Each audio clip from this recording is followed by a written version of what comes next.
Definitely DM me if you're interested in some training and a program on how we can go ahead and tighten you up and get you ready for this next phase of your life and get you going across that bridge very well.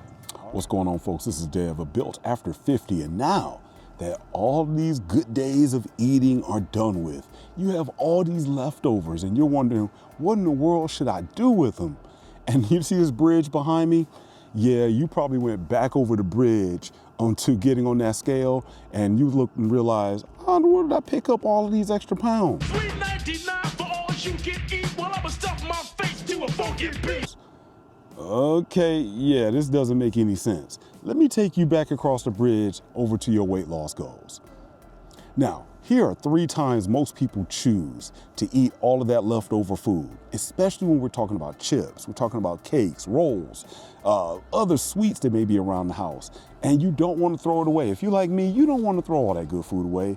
You still want to eat it. All right, so here are some options for you. We're going to start from the bottom of the worst time up to the best time to go ahead and finish all that food.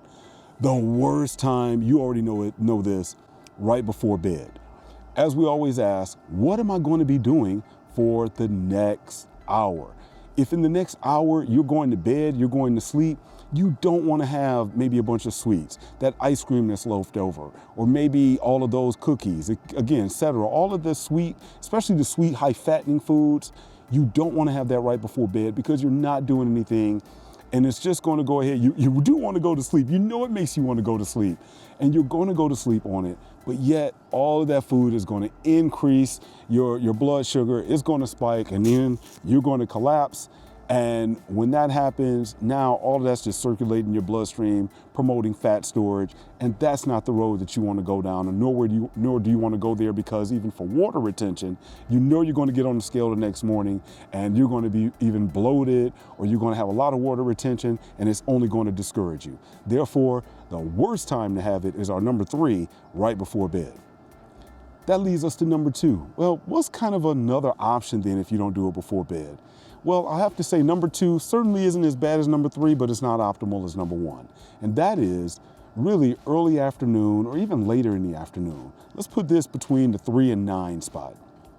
Depending on your activity level and maybe how your day is laid out, we'll say for many people, they start getting the sleepies at about 2 or 3 o'clock. So at that time, their activity level may be decreasing anyway. So again, they get this nice big dump of blood sugar that is increasing simply because they've now had all of this extra food. They've now, again, had these sweets, these candies, etc.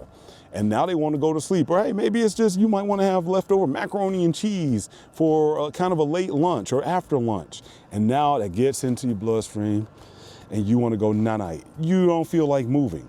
So in that case, while again, it's not as good as the first option, you see it's quite similar as the third option. But at least you give yourself a few hours to work it off, but it will cause you to feel sluggish and you probably won't be doing as much activity, which leads us to the number 1 best time to go ahead and eat that extra food. And quite honestly, you probably could have guessed that's earlier in the day. Now, earlier in the day may mean before 12 noon. Now, here is where we're going to split in kind of a 1A and a 1B. The most, well, we'll say of the choices, having it in the morning or earlier in the day is good, even if it's pre-workout and you're going to work out later in the afternoon, because even outside of that hour window, sometime during that day, you're going to expend those calories. All that blood sugar that's still going to be circulating in your system, you're still going to be able to work some of that off. And then during the rest of the time of the day, you can actually decrease some of your other macronutrients. So put your more protein in, especially for most of the foods that we really usually don't want to be gorging on, but taste so good. They tend to be higher in fats and higher in carbohydrates. So if you know you're going to eat those early in the day, that gives you an opportunity to eat more protein, have a little bit lower fat, lower carbohydrates the rest of the day, and then balance everything out. And then that leads us to the best time. The best time to go ahead and really consume those calories would be post-workout.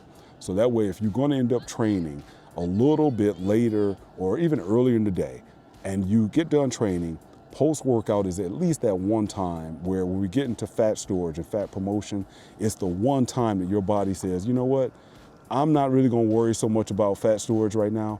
I'm going to be more worried about using this now to refill that muscle cell. So that means if you do have some cookies, you do have that cake, you do have those, whatever, that extra macaroni and cheese, at least post-workout, the body wants to restore that muscle cell with glycogen. So it's going to break down that food and use that insulin release really more for that, secondarily for fat storage. So that's 1A. That's the most optimal time.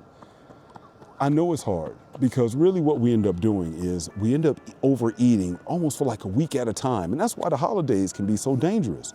But you don't have to consume everything all at once. Adjust your whole overall caloric intake according to what you're going to add with those good sweet treats. And that way you don't have to throw them out into the garbage. You don't have to freeze it even for another time for certain things that you can.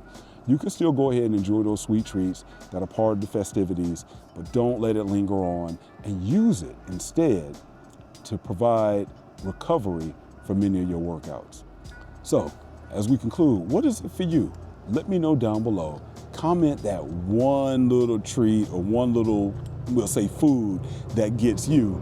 Put it down in the comments below. I want to hear it. And don't worry, I still got you covered. Definitely DM me if you're interested in some training and a program on how we can go ahead and tighten you up and get you ready for this next phase of your life and get you going across that bridge very well. All right, thanks a lot. Have a good one. Talk to y'all next time.